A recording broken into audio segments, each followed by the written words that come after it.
शाती road चालाक अपराधी को कैसे पकड़ा जाता है, ये काम गाजियाबाद पुलिस के अलावा कोई और बाखूबी नहीं कर सकता।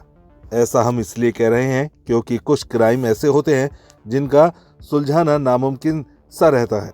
एक ऐसा ही अपराध गाजियाबाद के मुरादनगर क्षेत्र में 22 जनवरी को हुआ था। जब पूरा देश राममय में लीन था, उस दिन देर रात शहर के सरना गांव के जंगलों में गोवंशी पशु के अवशेष पाए जाने से आम जनता में भय का माहौल पैदा हो गया था तथा शांति व्यवस्था भंग होने जैसी स्थिति पैदा हो गई थी। मगर तभी मौके पर पहुंचे आला अधिकारियों ने व्यवस्था पर काबू पाते हुए जल्द अपराधी को पकड़ने का आश्वासन दिया। उसी समय से पुलिस की 2 टीमें रात दिन इस केस का खुलासा करने में लग गई। काफी मुश्किलों के बाद थाना मुरादनगर पुलिस द्वारा गोकशी की घटना का सफल अनावरण करते हुए एक अपराधी शुएब उर्फ काला को 10 फरवरी को जिला बागपत से गिरफ्तार किया गया, जिसको थाने लाकर पूछताछ की गई तो उसने बताया कि अपने अन्य 3 साथियों के साथ सरना के जंगल में गोकशी की घटना की थी और छुरा भी वहीं छुपाया था।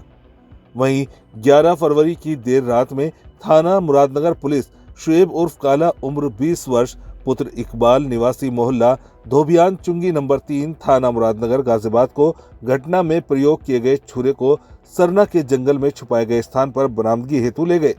बताए गए स्थान से छिपाया गया छुरा बरामद कर लिया गया।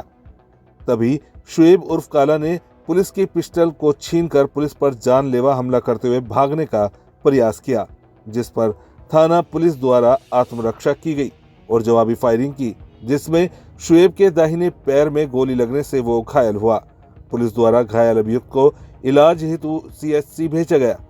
वहीं ना खुलने वाले केस को मुरादनगर पुलिस ने अपनी काबिलियत से खोलकर शहर के अमन चैन को कायम रखा।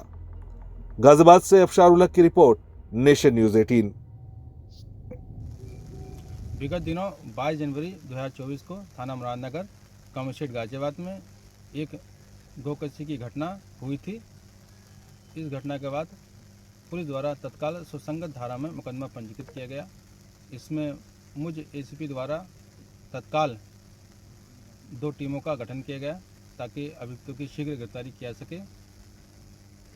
दिनांक 10/2/2024 को मुखबिर खास की सूचना पर जिला बागपत से इस घटना से संबंधित एक अभियुक्त शुएब उर्फ काला, जो कि थाना मुरादनगर कस्बे का ही रहने वाला है, को पुलिस टीम द्वारा गिरफ्तार किया गया।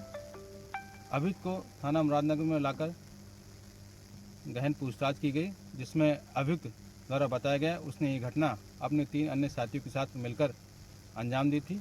उसने ये भी बताया कि इस घटना में प्रयुक्त छुरा उसने सरना के जंगल में ही छुपाया हुआ है। इस जानकारी के बाद पुलिस टीम द्वारा मैं सरकारी वाहन सरना के जंगल में 10/11 की रात खोज की और अभियुक्त की निशानदेही पर छुरा बरामद किया गया। इसी दौरान अभियुक्त द्वारा एक पुलिसकर्मी का सर्विस पिस्टल छीनकर भागने का प्रयास किया और पुलिस पर फायर किया। पुलिस द्वारा आत्मरक्षार्थ अभियुक्त पर फायर किया, जिसमें उसके दाहिने पैर पर गोली लगी। अभियुक्त को प्राथमिक उपचार हेतु CHC मुरादनगर भेज दिया गया है। अभियुक्त का आपराधिक इतिहास खंगाला गया। इस पर जिला मेरठ में 2 गोकशी के मुकदमे पहले से ही पंजीकृत हैं। एक 307 धारा 307 का मुकदमा पंजीकृत है और ये वहाँ से गैंगस्टर में वांछित चला है। आगे की वैधानिक कार्रवाई की जा रही है।